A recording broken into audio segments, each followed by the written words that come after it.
The Big Trip Up Yonder by Kurt Vonnegut, read by Peter Deligdish. Gramps Ford, his chin resting on his hands on the crook of his cane, was staring irascibly at the 5-foot television screen that dominated the room.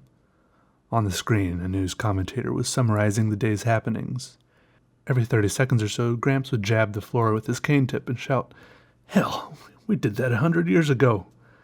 Emerald and Lou, coming in from the balcony where they had been seeking that 2185 AD rarity, privacy, were obliged to take seats in the back row behind Lou's father and mother, brother and sister-in-law, son and daughter-in-law, grandson and wife, granddaughter and husband, great-grandson and wife, nephew and wife, grandnephew and wife, great-grandniece and husband, great-grandnephew and wife, and, of course, Gramps, who was in front of everybody.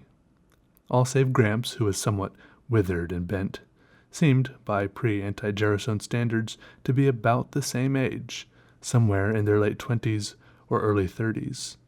Gramps looked older because he had already reached 70 when anti-Gerasone was invented. He had not aged in the 102 years since. Meanwhile, the commentator was saying, Council Bluffs, Iowa, was still threatened by stark tragedy, but 200 weary rescue workers have refused to give up hope and continued to dig in an effort to save Elbert Hagedorn, 183, who has been wedged for 2 days in a...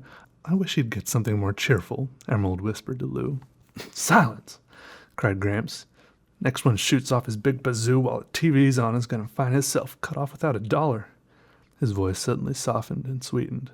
"When they wave that checkered flag at the Indianapolis Speedway, and old Gramps gets ready for the big trip up yonder." He sniffed sentimentally, while his heirs concentrated desperately on not making the slightest sound. For them, the poignancy of the prospective big trip had been dulled somewhat through having been mentioned by Gramps about once a day for 50 years.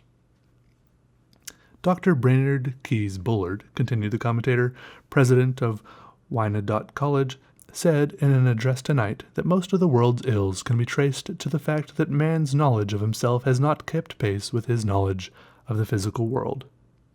"Hell," snorted Gramps, "we said that 100 years ago." In Chicago tonight, the commentator went on, a special celebration is taking place in the Chicago Lying In Hospital. The guest of honor is Lowell W. Hitz, age 0. Hitz, born this morning, is the 25 millionth child to be born in the hospital. The commentator faded and was replaced on the screen by young Hitz, who squalled furiously. "Hell," whispered Lou to Emerald. "We said that 100 years ago." "I heard that," shouted Gramps. He snapped off the television set and his petrified descendants stared silently at the screen. "You there, boy." I didn't mean anything by it, sir," said Lou, aged 103. "Get me my will. You know where it is? You kids all know where it is. Fetch, boy." Gramps snapped his gnarled fingers sharply. Lou nodded dully and found himself going down the hall, picking his way over bedding to Gramps' room, the only private room in the Ford apartment. The other rooms were the bathroom, the living room, and the wide windowless hallway, which was originally intended to serve as a dining area and which had a kitchenette in one end. 6 mattresses and 4 sleeping bags were dispersed in the hallway in the living room, and the daybed in the living room accommodated the 11th couple, the favorites of the moment. On Gramps' bureau was his will, smeared, dog-eared, perforated, and blotched with hundreds of additions, deletions, accusations, conditions, warnings, advice, and homely philosophy. The document was, Lou reflected, a 50-year diary, all jammed onto 2 sheets, a garbled, illegible log of day after day of strife. This day, Lou would be disinherited for the 11th time, and it would take him perhaps 6 months of impeccable behavior to regain the promise of a share in the estate, to say nothing of the daybed in the living room for Emmett himself. "Boy," called Gramps. "Coming, sir." Lou hurried back into the living room and handed Gramps the will. "Pen?" said Gramps. He was instantly offered 11 pens, 1 from each couple. "Not that leaky thing," he said, brushing Lou's pen aside. "Ah, there's a nice one. Good boy, Willie." He accepted Willie's pen. That was the tip they had all been waiting for. Willie, then, Lou's father, was the new favorite. Willie, who looked almost as young as Lou, though he was 142, did a poor job of concealing his pleasure. He glanced shyly at the daybed, which would become his, and from which Lou and Emerald would have to move back into the hall, back to the worst spot of all, by the bathroom door. Gramps missed none of the high drama he had authored, and he gave his own familiar role everything he had. Frowning and running his finger along each line, as though he were seeing the will for the first time, he read aloud in a deep, portentous monotone, like a bass note on a cathedral organ. I, Harold D. Ford, residing in Building 257 of Alden Village, New York City, Connecticut, do hereby make, publish, and declare this to be my last will and testament, revoking any and all former wills and codicils by me at any time heretofore made. He blew his nose importantly and went on, not missing a word, and repeating many for emphasis, repeating in particular his ever more elaborate specifications for a funeral.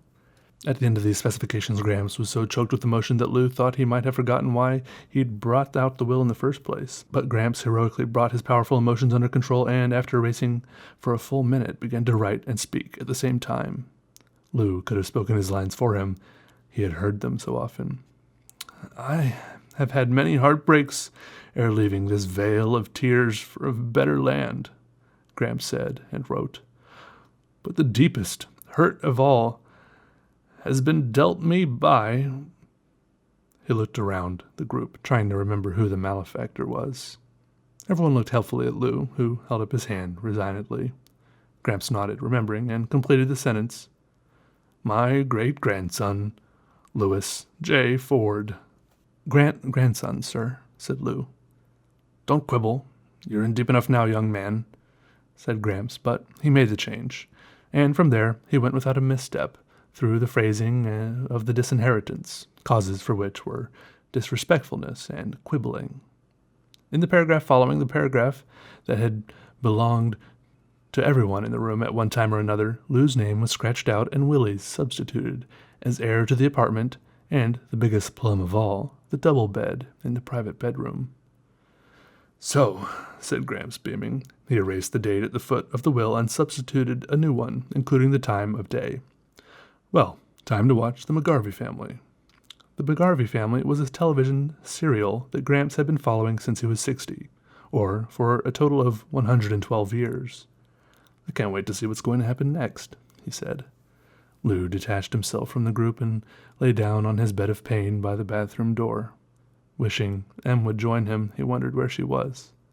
He dozed for a few moments until he was disturbed by someone stepping over him to get into the bathroom. A moment later, he heard a faint gurgling sound, as though something were being poured down the wash basin drain. Suddenly it entered his mind that Em had cracked up, that she was in there doing something drastic about Gramps. Em?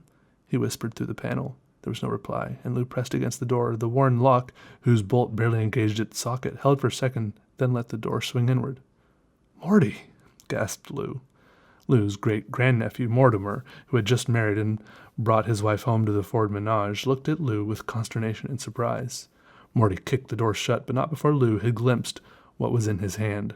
Gramps' enormous, economy-sized bottle of anti-gerasone, which had apparently been half emptied, and which Morty was refilling with tap water.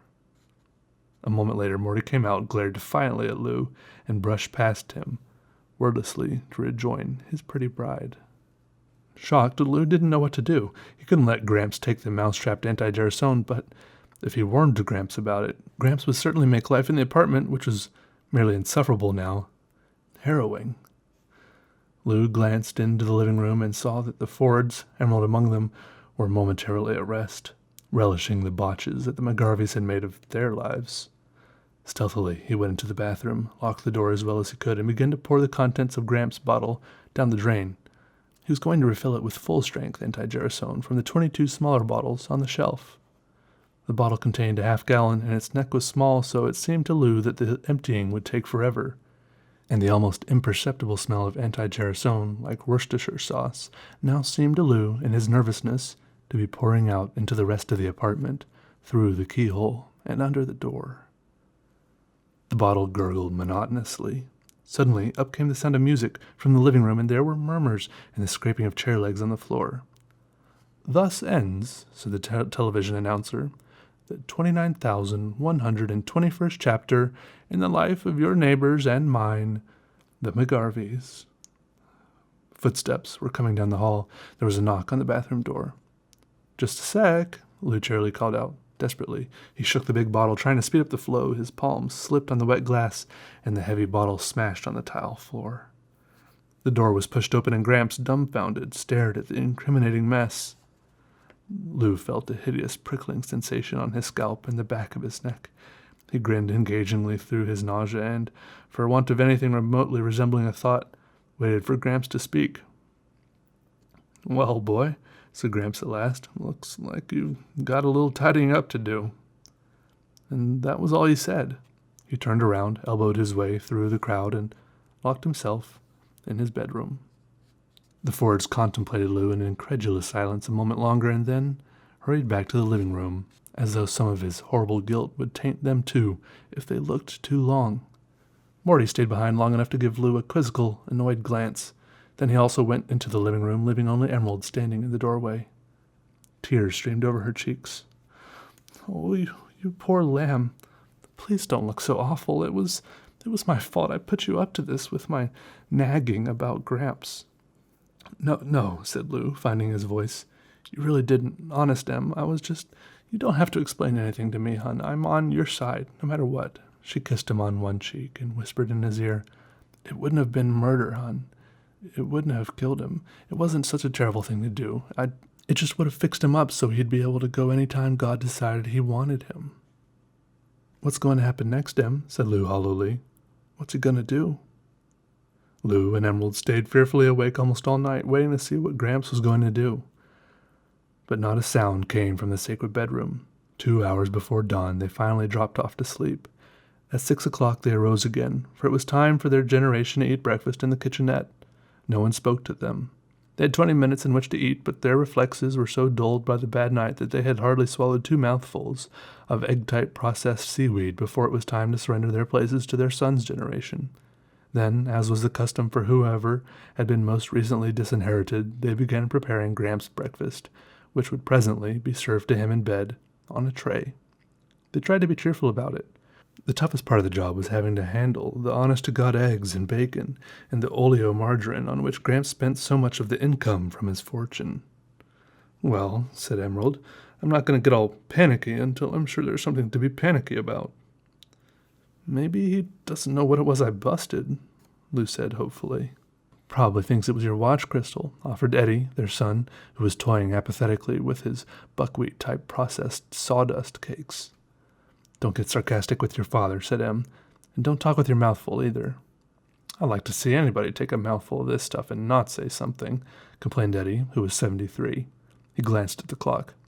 "It's time to take Gramps his breakfast, you know." "Yeah, it is, isn't it?" said Lou weakly. He shrugged. "Let's have the tray, Em."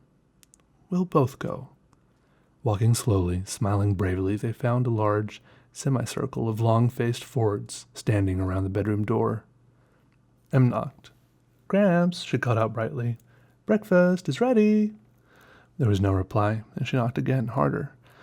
The door swung open before her fist. In the middle of the room, the soft, deep, wide, canopied bed, the symbol of the sweet by-and-by to every Ford, was empty. A sense of death, as unfamiliar to the Fords as Zoroastrianism or the causes of the Sepoy Mutiny, stilled every voice, slowed every heart. Awed, the heirs began to search gingerly under the furniture and behind the drapes for all that was mortal of Gramps, father of the clan. But Gramps had left not his earthly husk, but a note which Lou finally found on the dresser under a paperweight, which was a treasured souvenir from the World's Fair of 2000. Unsteadily, Lou read it aloud. "Somebody who I have sheltered and protected and taught the best I know how all these years last night turned on me like a mad dog and diluted my anti-gerasone, or tried to. I am no longer a young man. I can no longer bear the crushing burden of life as once I could, so after last night's bitter experience, I say goodbye. The cares of this world will soon drop away like a cloak of thorns, and I shall know peace. By the time you find this, I will be gone." "Gosh," said Willie brokenly. He didn't even get to see how the 5,000-mile speedway race was going to come out. Or the Solar Series," Eddie said with large, mournful eyes. "Or whether Mrs. McGarvey got her eyesight back," added Morty. There's more," said Lou, and he began reading aloud again. "I, Harold D. Ford, etc., do hereby make, publish, and declare this to be my last will and testament, revoking any and all former wills and codicils by me at any time heretofore made." "No," cried Willie, "not another one." "I do stipulate," read Lou, "that all of my property, of whatsoever kind and nature, not be divided, but do devise and bequeath it to be held in common by my issue, without regard for generation, equally, share and share alike." "Issue?" said Emerald. Lou included the multitude in a sweep of his hand. "It means we all own the whole damn shooting match." Each eye turned instantly to the bed. "Share and share alike?" asked Morty. "Actually," said Willie, who was the oldest one present, "it's just like the old system, where the oldest people head up things with their headquarters in here, and—" "I like that," exclaimed Em. "Lou owns as much of it as you do, and I say it ought to be for the oldest one who's still working. You can snooze around here all day waiting for your pension check, while Lou stumbles in here after work all tuckered out. And how about letting somebody who's never had any privacy get a little crack at it?" Eddie demanded hotly. "Hell, you old people had plenty of privacy back when you were kids. I was born and raised in the middle of that goddamn barracks in the hall. How about—" "Yeah?" challenged Morty. "Sure, you've all had it pretty tough, and my heart bleeds for you. But try honeymooning in the hall for a real kick." "Silence!" shouted Willie imperiously. "The next person who opens his mouth spends the next 6 months by the bathroom. Now clear out of my room. I want to think." A vase shattered against the wall, inches above his head. In the next moment, a free-for-all was underway, with each couple battling to eject every other couple from the room. Fighting coalitions formed and dissolved with the lightning changes of the tactical situation. Em and Lou were thrown into the hall, where they organized others in the same situation and stormed back into the room. After 2 hours of struggle, with nothing like a decision in sight, the cops broke in, followed by television cameramen from mobile units. For the next half hour, patrol wagons and ambulances hauled away Fords, and then the apartment was still and spacious. An hour later, films of the last stages of the riot were being televised to 500 million delighted viewers on the eastern seaboard. In the stillness of the 3-room Ford apartment on the 76th floor of Building 257, the television set had been left on. Once more the air was filled with the cries and grunts and crashes of the fray coming harmlessly now from the loudspeaker. The battle also appeared on the screen of the television set in the police station, where the Fords and their captors watched with professional interest. Em and Lou, in adjacent 4x8 cells, were stretched out peacefully on their cots. "Em," called Lou through the partition, "you got a wash basin all your own, too?" "Sure. Wash basin, bed, light, the works. And we thought Gramps' room was something. How long has this been going on?" She held out her hand. "For the first time in 40 years, hun. I haven't got the shakes. Look at me." "Cross your fingers," said Lou. "The lawyer's going to try to get us a year." "Gee," Em said dreamily. "I wonder what kind of wires you'd have to pull to get put away in solitary." "All right, pipe down," said the turnkey, "or I'll toss the whole kit and caboodle of you right out. And the first one who lets on anybody outside how good jail is ain't ever getting back in." The prisoners instantly fell silent. The living room of the apartment darkened for a moment as the riot scenes faded on the television screen, and then the face of the announcer appeared, like the sun coming from behind a cloud. "And now, friends," he said, "I have a special message from the makers of anti-gerasone, a message for all you folks over 150. Are you hampered socially by wrinkles, by stiffness of joints and discoloration or loss of hair, all because these things came upon you before anti-gerasone was developed? Well, if you are, you need no longer suffer, need no longer feel different and out of things. After years of research, medical science has now developed super anti-gerasone. In weeks, Yes, Weeks, you can look, feel, and act as young as your great-great-grandchildren. Wouldn't you pay $5,000 to be indistinguishable from everybody else? Well, you don't have to. Safe, tested, super anti-gerasone costs you only a few dollars a day. Right now, for your free trial carton, just put your name and address on a $1 postcard and mail it to Super, Box 500,000, Schenectady, New York. Have you got that? I'll repeat it. Super, Box 500,000. Underlining the announcer's words was the scratching of Gramps' pen, the one Willie had given him the night before. He had come in a few minutes earlier from the Idle Hour Tavern, which commanded a view of Building 257 from across the square of asphalt known as the Alden Village Green. He had called a cleaning woman to come straighten the place up, and had hired the best lawyer in town to get his descendants a conviction, a genius who had never gotten a client less than a year and a day. Gramps had then moved the daybed before the television screen so that he could watch from a reclining position. It was something he dreamed of doing for years. Schenectady, murmured Gramps. Got it. His face had changed remarkably. His facial muscles seemed to have relaxed, revealing kindness and equanimity under what had been taut lines of bad temper. It was almost as though his trial package of super anti-gerasone had already arrived. When something amused him on television, he smiled easily, rather than barely managing to lengthen the thin line of his mouth a millimeter. Life was good. He could hardly wait to see what was going to happen next.